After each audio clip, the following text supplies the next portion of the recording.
Concentre plus de la moitié de la population de Djibouti. Dans une zone comme celle-là, qui représente une part importante de la ville Djibouti du pays, qui de surcroît comporte une forte population vulnérable, l'action de l'AFD en matière de développement urbain était importante. Pour vous donner quelques chiffres, c'est près de 40% de la pauvreté extrême qui est identifiée à Balbala et près de 80% de la pauvreté relative. C'est tout de même des chiffres extrêmement importants. On a constaté que les inégalités étaient encore là malgré la croissance économique du pays. À ce moment-là, le gouvernement a décidé de mettre en place ce programme national de réduction de la pauvreté qui était l'initiative nationale de développement social. Ce sont des programmes qui sont en complète adéquation avec les besoins des populations. Donc, la particularité de ce programme de réduction de la pauvreté dont fait partie le PDUI, c'est en fait un programme de développement intégré. Donc il comprend plusieurs composantes, une composante infrastructure, une composante développement communautaire, une composante renforcement de capacité. L'autre particularité, ce sont des programmes qui sont en complète adéquation avec les besoins des populations. Le choix de ces quartiers s'explique en termes d'aménagement urbain. Donc c'est des quartiers qui étaient sous-équipés en infrastructure, en équipements sociaux, etc. L'Agence française de développement est un de nos gros partenaires. Et comme je vous l'ai dit, dans le cadre de l'initiative nationale de développement social, qui était le projet de réduction, le grand projet de réduction de la pauvreté de son Excellence le Président de la République, tous les bailleurs ont été confiés et les zones d'intervention ont été choisies en concertation. D'abord ici à Djibouti, comme dans les autres pays où l'AFD intervient, nous agissons et finançons en accompagnement des politiques publiques définies par les pays, par les États. C'est véritablement ça qui est ce mode opératoire qui est notre marqueur. C'est que cela suppose un dialogue régulier, permanent, avec les différentes composantes de la société à Djibouti. Il y a eu bien sûr une sollicitation de ces partenaires au développement parce que Djibouti reste encore un pays en voie de développement et nous avons toujours besoin du soutien de ces grandes institutions financières. Mais nous avons voulu montrer d'abord que l'État était prêt à intervenir. Ça a encouragé, je dirais, les partenaires à comprendre que la lutte contre la pauvreté aujourd'hui, c'était Djibouti, c'est les Djiboutiens qui la font, qui font les stratégies, qui font les programmes et que les partenaires ne sont là que pour accompagner. Et quand vous soumettez de surcroît un projet intégré, puisque là on a affaire à un projet intégré, il n'y a pas que les infrastructures. Il y a les infrastructures, il y a le développement communautaire, il y a le développement social, il y a le renforcement des capacités des élus, il y a la bonne gouvernance. Donc c'est un projet intégré et ça intéresse les bailleurs.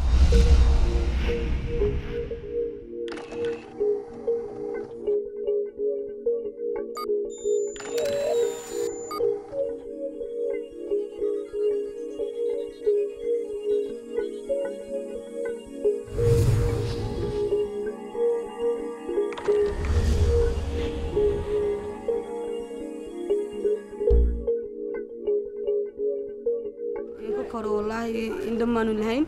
هاي دكتور مذوب سكات رجال المسلمين بهاي دكتور ما نلهين سنات ما كنا رشوا قولي قد حسن كقدليني أكون مجرين هاي حتى بيو جواب سوي نواه هايين إمك لكن سفي عن والله يمكن لكن سف عن أمان كي وسف عن بوفعي بولس هذا جو نرش قيان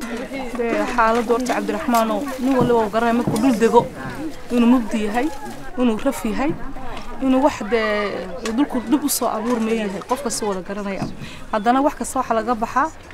كرتئي على غير لو مركان صود إنه هكذا شن بقول متر بنبيها جالسين جرنا مسكيت كقدم بسيد السيدة لو ما يهرين بيو habeenka labadan dhaansan jirnay saddexdan ku kici jirnay 500 mitir baan dhaansanay ولي هدعك سافر معه لمها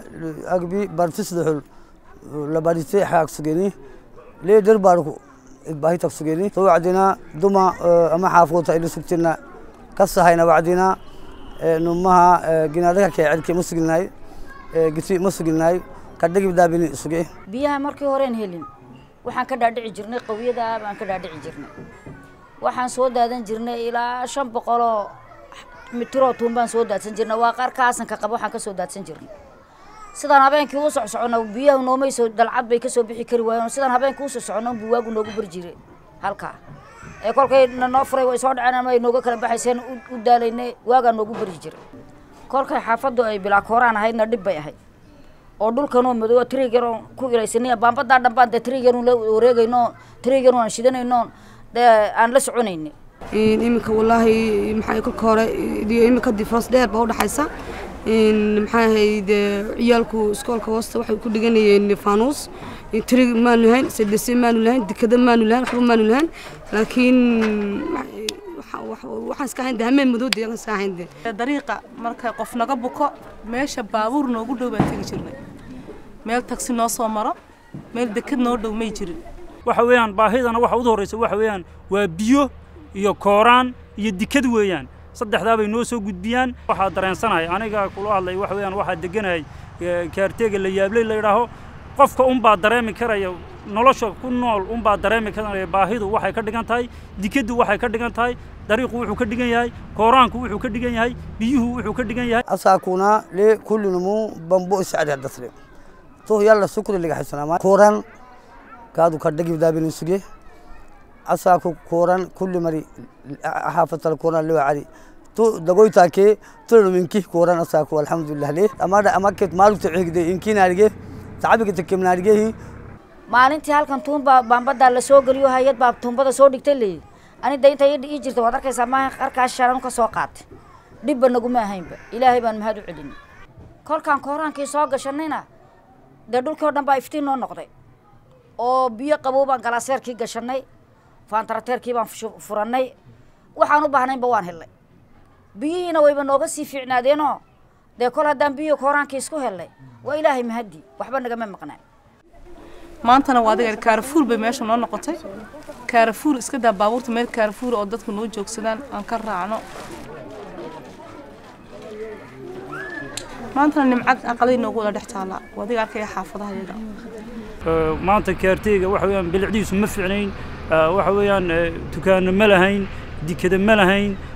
meel ma lahayn takhtar ma lahayn CDC ma lahayn booliis ma lahayn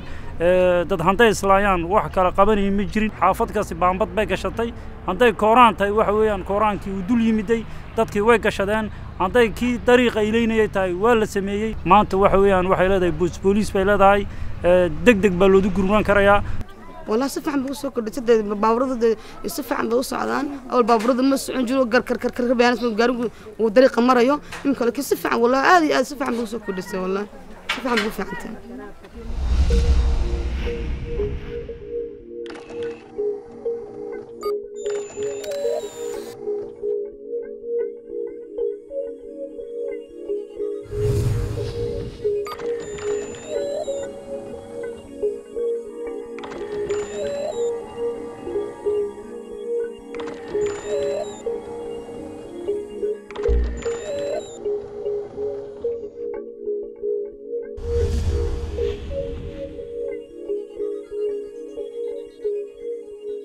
Bar-le-Balarde et ses différents quartiers font partie des zones où ces infrastructures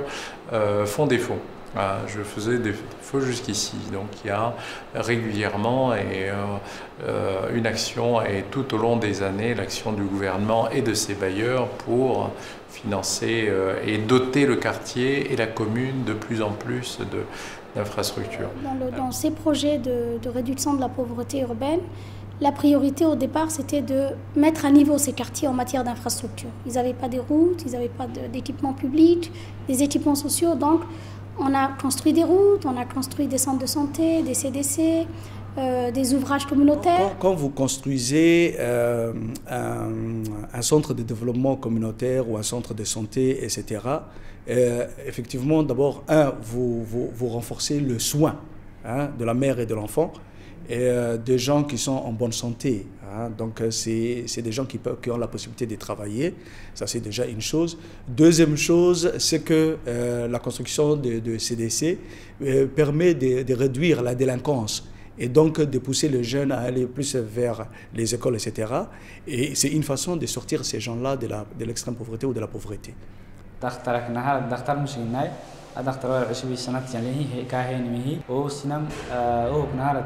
ديمانه سوتي بس دكتور كان يدي كمسكيناي دريكل كان شيء بالبلاكي بكدوش كان نقدر سويني كان نولي ألو أمرياني لا جبا كدو مرياني واحد لا دكتورة عدل كختني مجو كختني سيرفيسات كختني أرحيه تلال أرحيني كاد عندور اللي دايلسنا أرحيني بقو أجب بقو تليني اللي دايلسنا أرحيني فيزيت أرحيني كادو مدة كل يوم ديرين راح كادو بلانيك فامبيان أنا يعني أرحي كله كادونا دب حب يكلي يوم راح ديوابل اللي حين أرحيني كادم راي عند براين كيل دالي سنة كله كادونا فوقاعة راح لنو عبال فوقاعي أرحي كايني عيبو لدوي حار اللي بيانا كي داحل اللي بيانا راحين نانو أدكترا دوما وحدة بلا دكتور مسجناي ويسا أدكتور نهانا مها كدن نجحله سيدسي دكتور نهانا مها كدن جحلو أبني وحلدا بلاي حافظ اللي نهجح الاختراع دريك كده خصبني دومك نهياسي أي سك نهياسي قد جاو اسمراي راح نفكيه كنا بترينكي قد جا كنا أو تيجرا كا أدكتورا كدم كيني ديار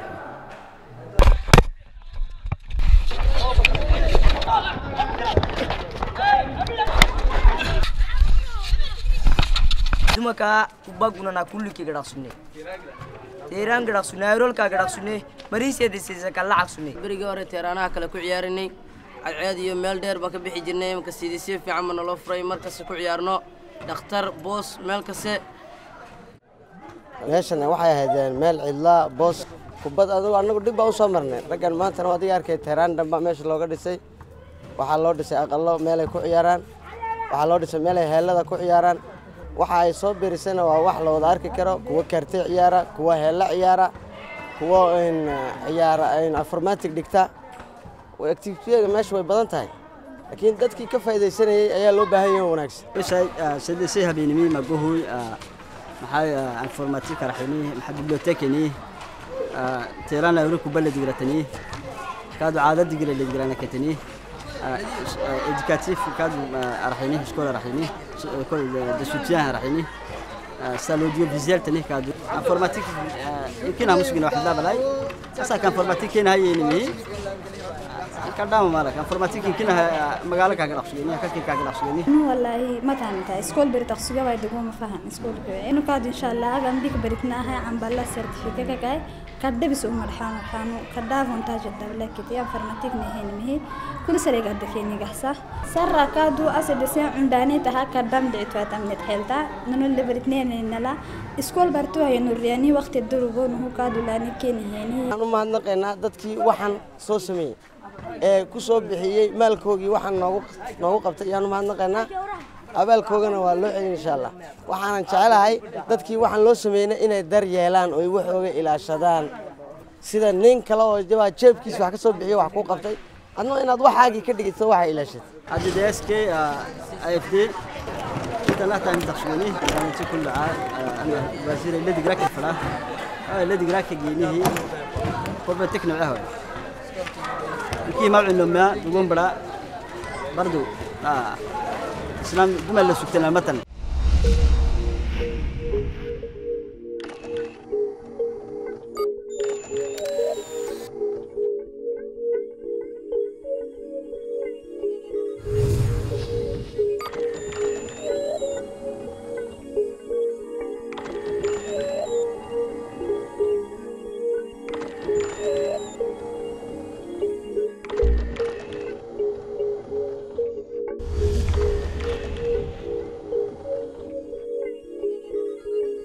Le combat contre la réduction des inégalités est toujours là. Aujourd'hui, le combat du gouvernement, c'est la lutte contre le chômage. Et je suis persuadée qu'avec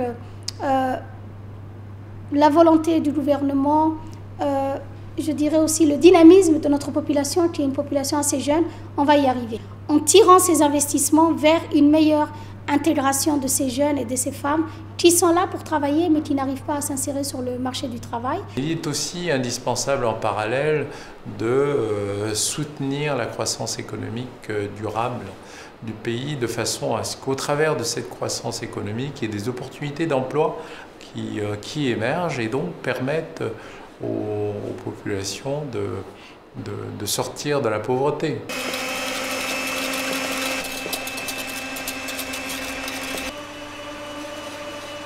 Notre centre, comme tout autre centre de formation, représente l'opportunité ultime pour des personnes vulnérables de se prendre en charge et d'être autonomes. Ces formations permettent des débouchés sur le marché du travail,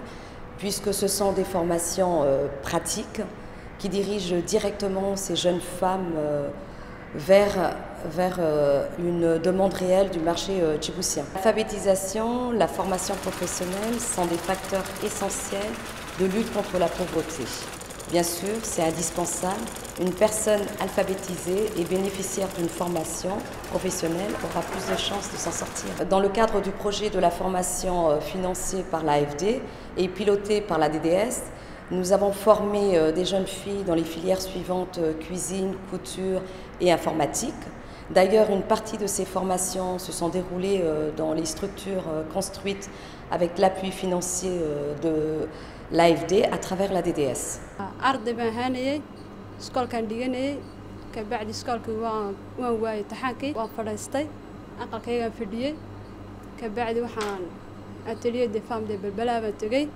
waxaan ka qaataa formation 2 ans cuisine hadii ay caawinday darajada ma gaareen ba maanta laakiin way caawisay aniga darajada inta la gaaray ee shaqaynaya waxaan ku soo gabagabeyn lahaa hablaha sida iyadoo kale ee fadhiya maxay ahayd xaafadaha inay ka faa'iideystaan farsamooyinka gacanta ayna kuma khasaarayaan haday ka faa'iideystaan maanta dadkaygii way igu nasteen way igu nasatay faamigaygu igu nastay alxamdulillah waa ka darkis waxa aniguna faamigaygu anigu nastaan baan oran lahaa dadkiinu ay nagu nastaan farsamada gacanta qabsada. Au départ du projet, les populations étaient tellement négatives sur leur situation. Elles ne pensaient pas qu'elles allaient s'en sortir, elles ne pensaient pas qu'elles auraient pu avoir des routes. Nous avons réussi même à transformer psychologiquement leur situation. Elles étaient en détresse de pauvreté. Et petit à petit, ce sont des gens qui ont commencé à avoir confiance. Et je crois que l'intervention des programmes de réduction de la pauvreté, c'est aussi cela, c'est aider les populations à se construire et à prendre en charge leur propre avenir.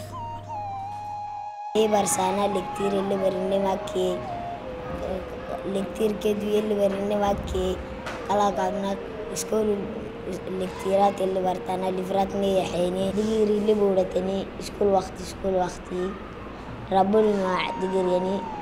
قال كادو ربنا عسكورنا ماتي سيديس جايني لكتيرات اللي برتانكي